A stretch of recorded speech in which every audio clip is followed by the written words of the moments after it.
कृष्णाय वासुदेवाय हरे परमात्मने प्रणतकृष्णाशाय गोविन्दाय नमो नमः। ॐ नमो पङ्कजनाभाय नमो पङ्कजमालिने नमो पङ्कजनेत्राय नमस्ते पङ्कजाङ्ग्रये।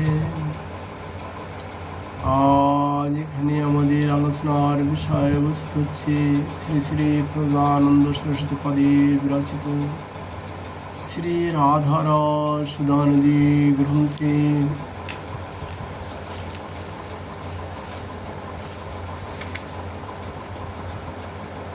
212 শ্লোকে তিনি প্রার্থনা করলেন গ্রন্থকার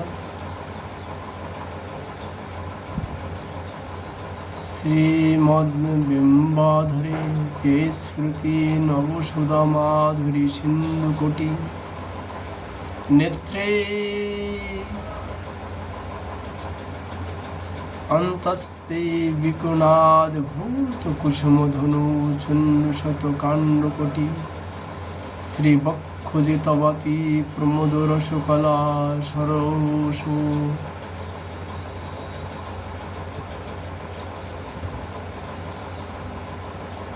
সরসর্বশকোটি শ্রীরাধিতং পাদব্জত শ্রবতী নিরবধি প্রেম পীযুষকোটি।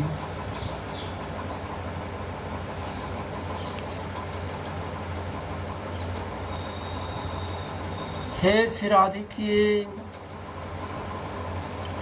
তোমার মধুর বিম্বধর হইতে নবীন সুধা মাধুরী কোটি সিন্ধু স্ফুট হইতেছে। নয়ন প্রান্ত হইতে অদ্ভুত কন্দর্পের অসংখ্য বাণাবলী নিশ্চিত হইতেছে। বক্ষ যে প্রমোদর সকলা সর্বসকটি বিলাসিত হইতেছে। তোমার শ্রীচরণার বিন্দু হইতে প্রেম সুধার অজস্র ধারা নিশ্চিত হইতেছে।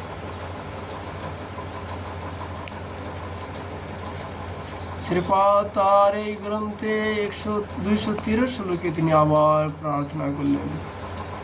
ছন্দ আনন্দন মধুরস ঘন প্রেম পীযুষ মূর্তে শ্রীরাধায়াবত মধুপতে সুপ্তয় কুঞ্জতল্পে কুর্বাণাং মৃদু মৃদু পদম্বজ সম্বহনানি সজ্জন্তি কিং কিমপি পতিতা প্রাপ্ততন্দ্র ভবয়ো। সানন্দ আনন্দন মাধুরস ঘন প্রেম পীযুষ মূর্তি শ্রী রাধা গোবিন্দ উভয় কুসুম তল্পে নিকুঞ্জে নিদ্রিত হইলে তাদের চরণ কমলের মৃদু মৃদু সম্বহন করুন। তন্দ্রগ্রস্ত হয়ে আমি কি সজ্জান্তে পতিত হইব।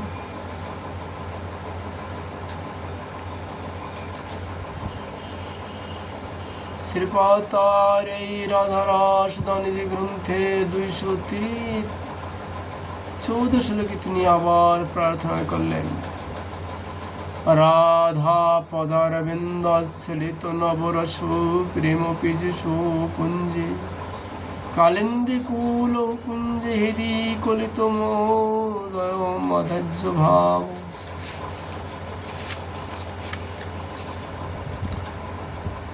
শ্রীবৃন্দ অরণ্য বিথু ললিত রতি কলনাগরিতাঙ্গরিয় গম্ভীরৈকানুরাগং মনুষী পরিচরণ বিস্মৃতাস্যু কদাশ্যাম।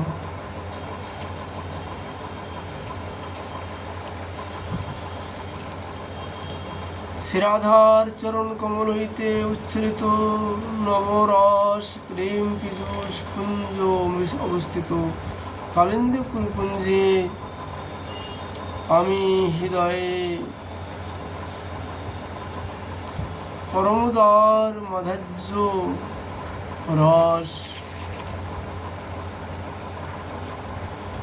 অঙ্গীকার করিয়া সেই গরিয়ান গম্ভীরৈকানুরাগবতী শ্রীবৃন্দাবন বিধি স্থিতা ললিত রতিকলা সমান্বিতা নাগরিকী মানসিক পরিচর্যা করতে করতে কবে আমি অন্য সকলকে বিস্মিত হইব।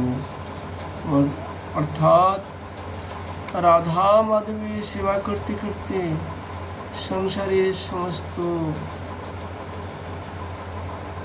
বাসনা আদি ভুলে যাব, এরকম দিন আমার কবে হবে?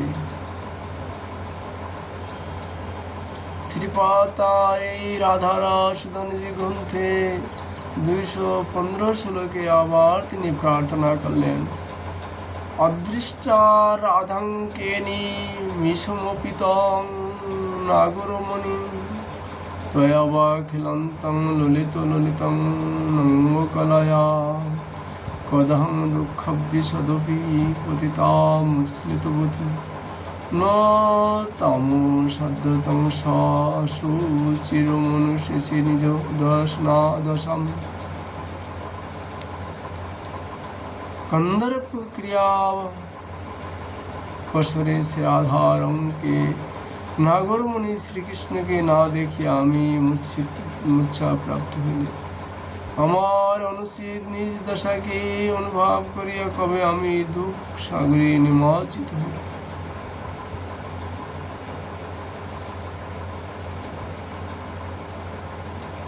শ্রীপাদ তার এই গ্রন্থে 216 শ্লোকে তিনি আবার প্রার্থনা করলেন, ভূয় ভূয় কমল নলনে কিং মুদা বার্যতেষু বামমাত্রপি তদনুগমনং নতজতে বোধুত কিঞ্চিদৃধি কলকুচিটি প্রান্তমস্য মৃদিয়ং সচক্ষুধারা তমনুপতিতং চূর্ণতামে তুচিতঃ। হে কমলনয়নী শ্রী রাধে, তোমার পুনঃ পুনঃ কৃষ্ণকে বাধা দেওয়া বৃথা, কেবল কথা দ্বারা ধূর্ত নিষেধ মানিবে না, এইরূপ উদ্ভাবন করো যাহাতে উহার চিত্ত নিঃশ্রেষয়তায় তোমার বক্ষ প্রান্তে পতিত হইয়া চূর্ণতা প্রাপ্ত হয়।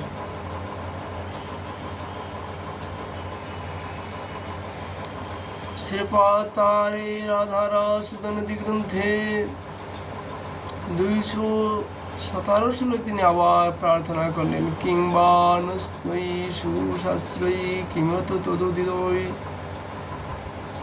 বত্মভি সদগৃহীতৈ যাত্রান্তি প্রেমমূর্তিন হি মহিমসুদানাপি ভাবস্তদিউ।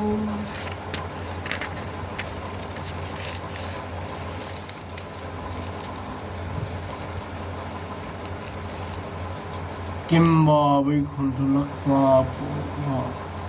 পরমায়া যত্র মে নাস্তি রাধা বিন্ত্রসাপ্যন্তং বৃন্দাবন ভূমি মথুরা কোটি জন্মান্তরে ওপি।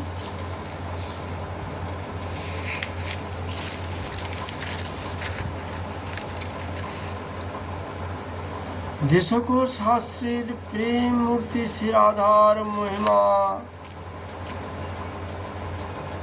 সুধা অথবা তদীয় ভাবানুধা অর্থাৎ ভাব সুধা বর্তমান নাই, সে সকল শাস্ত্রসমূহ অথবা সেই শাস্ত্রবিহিত জনগণ গৃহীত পদ সমূহেরই বাকি প্রয়োজন আছে। অহো, যে স্থানে আমার ঈশ্বরের রাধা নাই, সেই পরমা বৈকুণ্ঠ সম্পত্তি বা আমার কি প্রয়োজন? কিন্তু কোটি জন্মের পরেও যদি শ্রী বৃন্দাবন ভূমির প্রতি আমার সুমধুর আশা হয়, তাহা হইলে আমি কৃতার্থ হইব।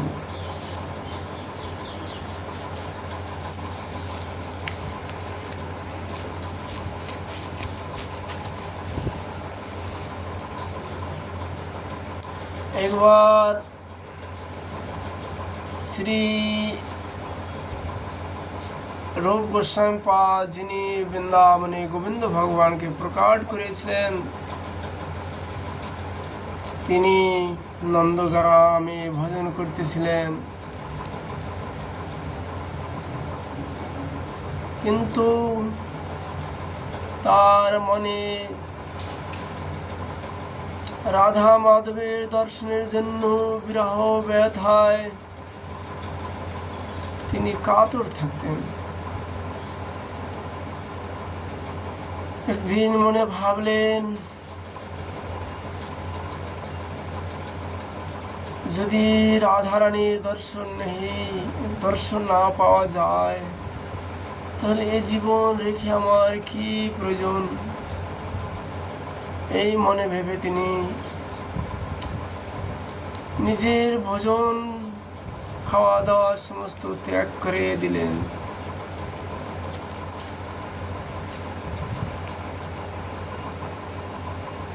তখন শ্রীমতী রাধারানী একটি বালিকার রূপ ধারণ করে শ্রী রূপ গোস্বামী পাদের নিকটে আসলেন। গ্রামের বালিকা রূপে একটি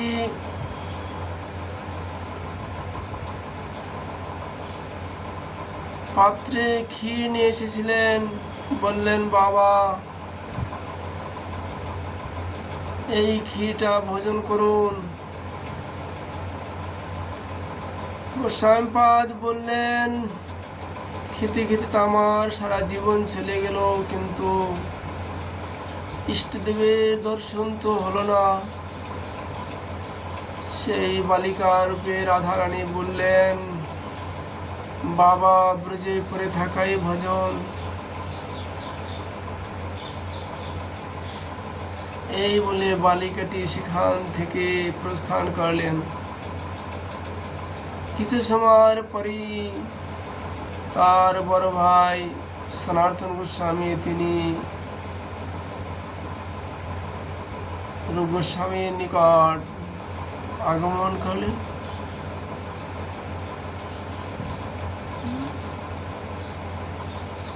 বড় ভাইকে দেখি তিনি দণ্ডবাদ প্রণাম করে বললেন, একটি বালিকা প্রসাদ দিয়ে গেছে, কিঞ্চিত আপনি গ্রহণ করুন।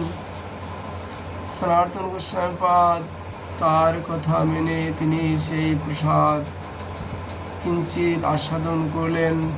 দেখলেন যে এই সাধারণ প্রসাদ না, সেটা ছিল ক্ষীর প্রসাদ রূপে, কিন্তু সেটা না, সে অমৃতের মতন স্বাদ লেগেছে। তখন সনাতন গোস্বামী পাদ ছোট ভাই রূপ গোস্বামীকে প্রশ্ন করলেন, কোথায় পেলে এই অমৃত? তখন তিনি বললেন, একটি বালিকা আমাকে দিয়ে গেছেন, বলছেন যে এটি খেয়ে নিও, মা পাঠিয়েছে। সনাতন গোস্বামী পাদ বললেন, এটা ক্ষীর নয়, অমৃত। গোস্বামী পাদ বললেন, তো সে বালিটিকা বললো, আমি নন্দগ্রাম থেকে এসেছি, আমার মা পাঠিয়ে দিয়েছে, তুমি ক্ষুধার্ত হয়ে এখানে বসে আছো। আর বলল, ব্রজে পড়ে থাকাই ভজন।